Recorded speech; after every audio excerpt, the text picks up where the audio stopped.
बिस्मिल्लाहिर्रहमानिर्रहीम।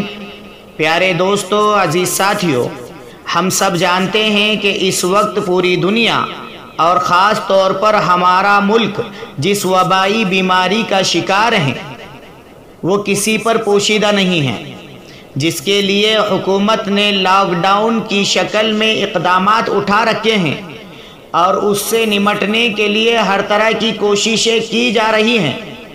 ऐसे वक्त में माह मुबारक की आमद हम सब के लिए अल्लाह रब्बुल इज़्ज़त की तरफ से बहुत बड़ा इनाम है, ताकि बंदा हर तरह के गुनाह को छोड़कर अपने रब की तरफ रुजू करे, अपने गुनाहों से तौबा करे, ताकि रहमत इलाही हम सब की तरफ मुतवज्जह होकर पूरी उम्मत की इस वबाई बीमारी से हिफाजत कर सके। प्यारे दोस्तों, रहमत और मग़फ़िरत का अशरा गुज़र चुका और आखिरी अशरे के भी चंद दिन बाकी रह गए। अब तक हमसे जो इबादतें हो सकी वह हमने की।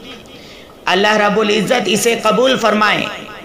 आगे मुझे अपने तमाम मुसलमान भाइयों से चंद ज़रूरी बातें अर्ज़ करनी हैं, इस उम्मीद पर कि इंशाअल्लाह हम सब इस पर अमल करने के साथ साथ अपने घर वालों, दोस्त अहबाब, रिश्तेदारों तक इन बातों को ज़रूर पहुँचाएंगे।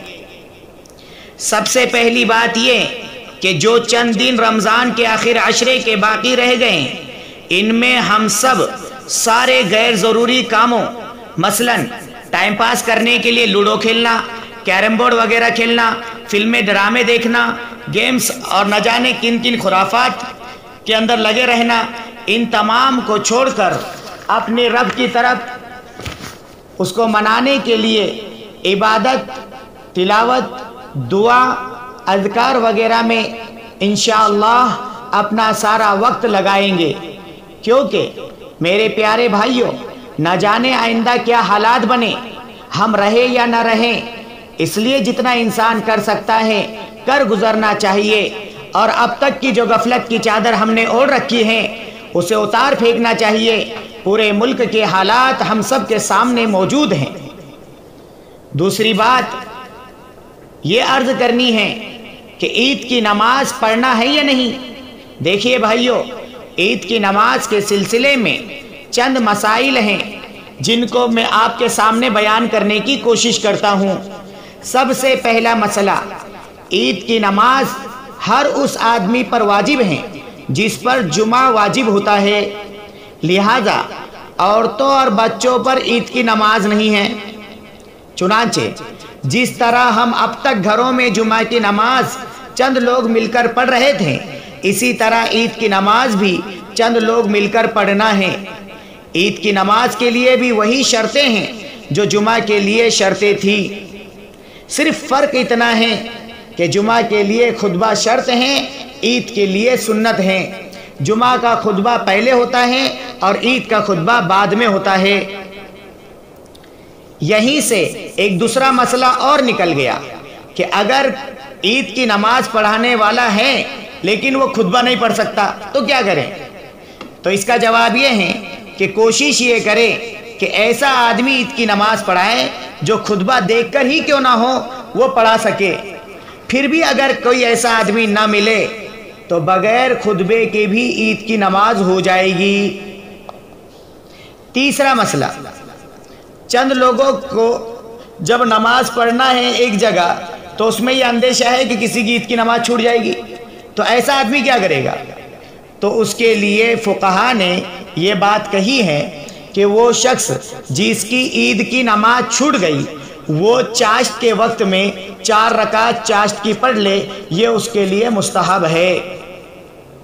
चौथा मसला, लोगों में ये बात बहुत मशहूर है कि अगर किसी ने फजर की नमाज नहीं पढ़ी तो ईद की नमाज होती ही नहीं। इसका जवाब ये है कि ये बात अगलातुल अवाम में से है, यानी ये लोगों की गलत चलाई हुई बातें हैं। सही बात यह है कि ऐसे आदमी की ईद की नमाज हो जाएगी اگرچہ اس نے فجر کی نماز نہ پڑھی ہو۔ یہ چاروں مسئلے لکھے ہوئے ہیں فتاوی ہندیہ جلد نمبر 1 صفحہ نمبر 211 پر۔ تیسری اہم اپیل یہ کرنی ہے کہ ہم سب جانتے ہیں اس وبائی بیماری کی وجہ سے ہماری عبادت گاہیں بند ہیں، مساجد بند ہیں۔ رمضان کیسے گزر رہے ہیں، تراویح کا کیا نظام رہا ہے، جبکہ پوری مساجد ہر وقت آباد رہتی تھی۔ یہ بات ہمارے لیے کوئی خوشی کی چیز نہیں ہے، بلکہ اپنے رب کی ناراضگی کی علامت ہے۔ ایسے وقت میں جتنا اپنی غلطیوں پر رویا جائے کم ہے۔ ہم نے مساجد کی ناقدری کی، ان کو آباد کرنے کے بجائے اپنے گھروں اور کاروبار کو آباد کرنے میں پورا وقت لگایا تو اللہ نے ناراض ہو کر اپنے گھر آنے پر پابندی لگا دی۔ اتنا بڑا دکھ ہمارے سر پر ہے، اس کے باوجود ہم عید کی خوشیاں منائیں، یہ کوئی عقل مندی کی بات نہیں ہے، بلکہ یہ انتہائی بے غیرتی ہوگی کہ ایک طرف رب العالمین ناراض ہیں، دوسری طرف ملک پر حالات ہیں، پھر بھی ہم اپنی خریداری اور نئے نئے فیشن میں لگے رہیں۔ اس لیے ہم یہ ارادہ کریں کہ اس مہاماری کے غم میں ہم عید کی خوشیاں نہیں منائیں گے، بلکہ اپنے پرانے کپڑوں میں ہی عید کر لیں گے۔ اللہ رب العزت مجھے اور آپ کو سب کو ان باتوں پر عمل کی توفیق عطا فرمائے۔